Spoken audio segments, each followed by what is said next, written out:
What's doing, everybody? I'm Alec. Thank you for watching First Class Fatherhood. Today's guest on the podcast is Primetime Emmy Award-nominated actor and comedian Matt Walsh.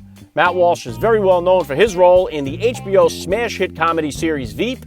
You've also seen him in comedy hit movies such as The Hangover, Ted, Old School, and so many others. It's an honor to have him on the podcast today, so smack the subscribe button down below, tap the like, and let's jump into it right now with Matt Walsh on First Class Fatherhood.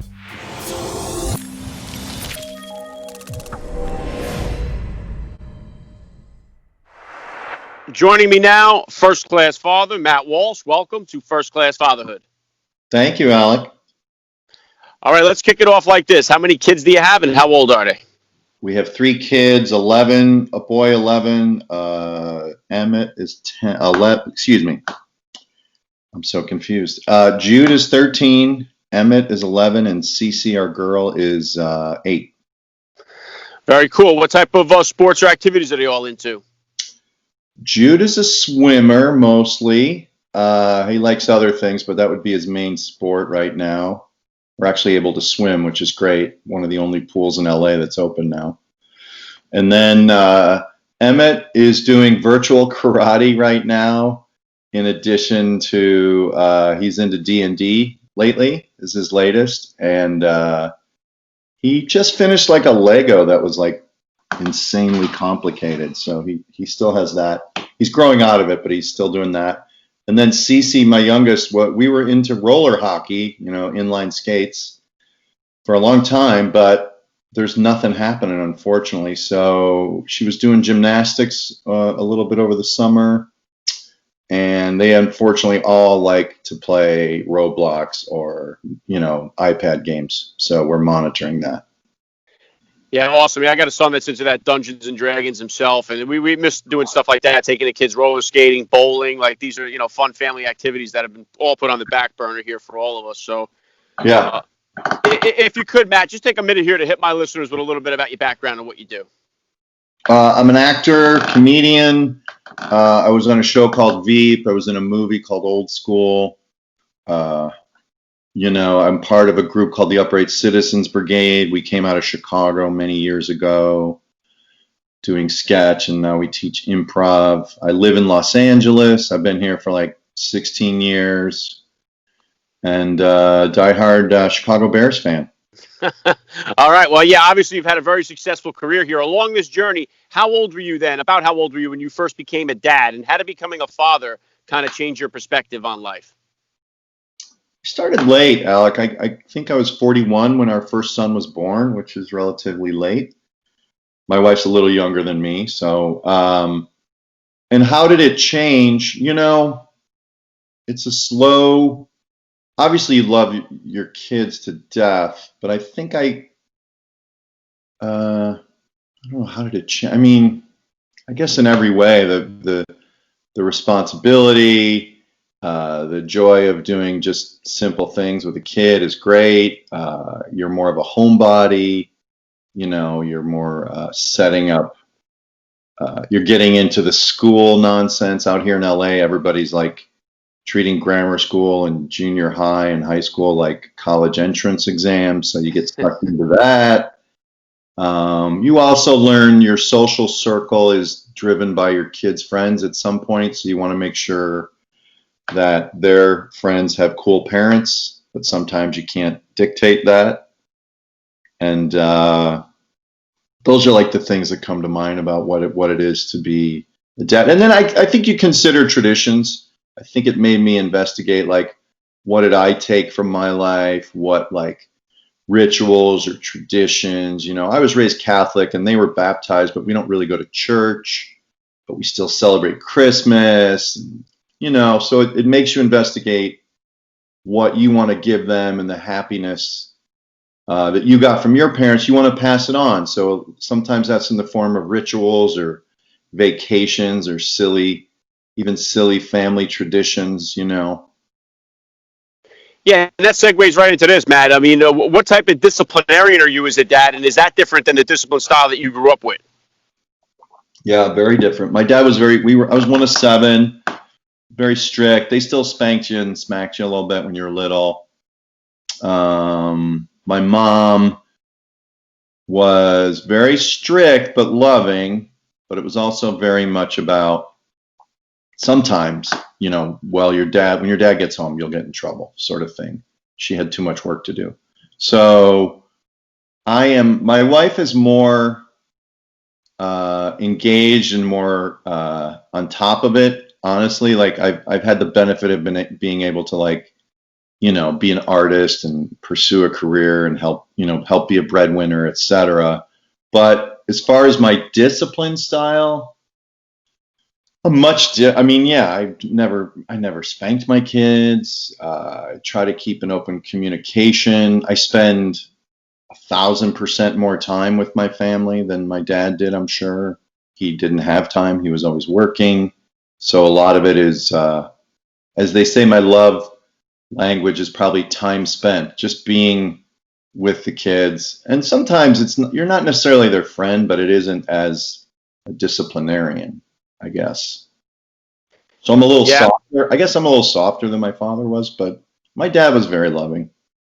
And I love that the 5 love languages. I've done that with my wife, but we've done it with all 4 of our kids, and I think that's very telling to see. It's very helpful to see how they give and receive love, and it helps with the discipline a portion of parenting for us anyway, because all 4 of our kids couldn't be completely more different than they are. So they each require a different style of discipline, love, and everything else. So. That is true. You do learn, you take their lead, obviously. Each kid has their own issues or their own passions or their own challenges. So you do adapt. You can't have the same administrative plan for each child. And I do remember thinking when I first became a dad, I was very confident that I wouldn't screw it up because I felt like, from my experience, that the greatest things my parents gave me were a sense of being loved, which never went away, like that sort of foundational that just comes out it didn't really come out in words in my family, but it was there.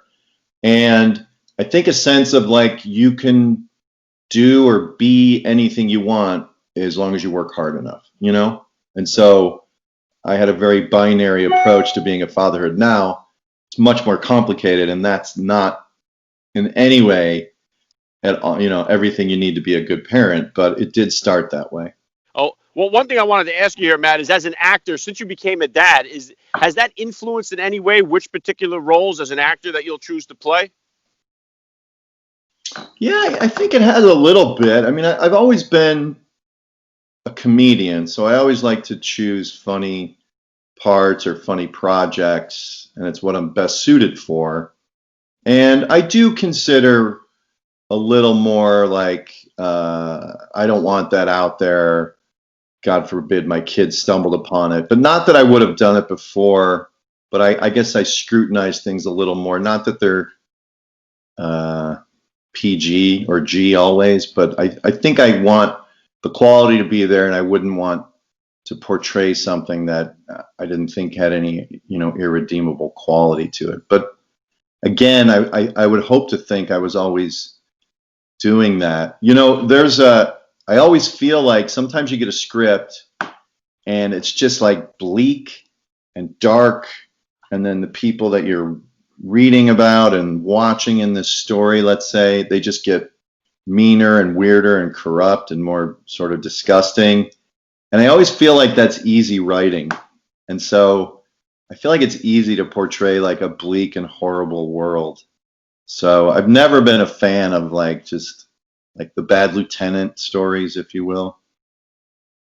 Yeah. Well, how about also, Matt? Like, is it difficult? I mean, you do so much acting, so much comedy. Is it hard for your kids to tell when you're being serious, when you're fooling around, or do they know? Like, can they tell the difference when you turn that on and off?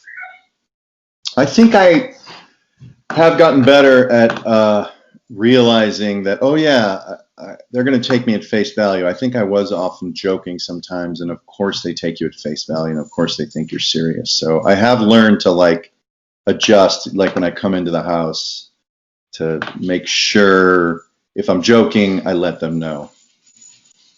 Yeah. What kind of advice do you have, Matt, for parents out there that have kids that are interested in pursuing a comedy or an acting career? How would you kind of steer them, especially the way the scope of everything is kind of changed now from Netflix is being popular, Hulu, the streaming is becoming popular. Like kids that are just, maybe getting out of high school now, looking to start a career in acting or comedy. Which way would you tell the parents to steer the kids?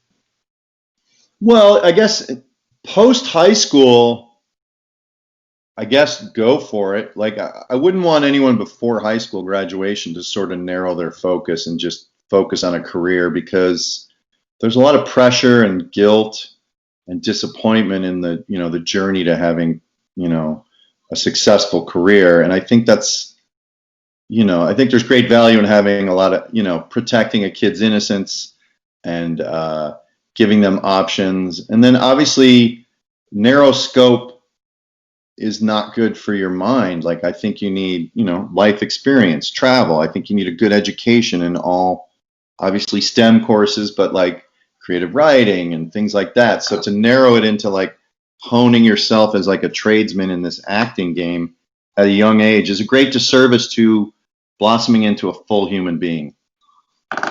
Yeah, well said. And have the kids, do they watch you in any of the movies, the TV shows, the comedy that you do? And what do they have any critiques for you when they watch you or anything like that?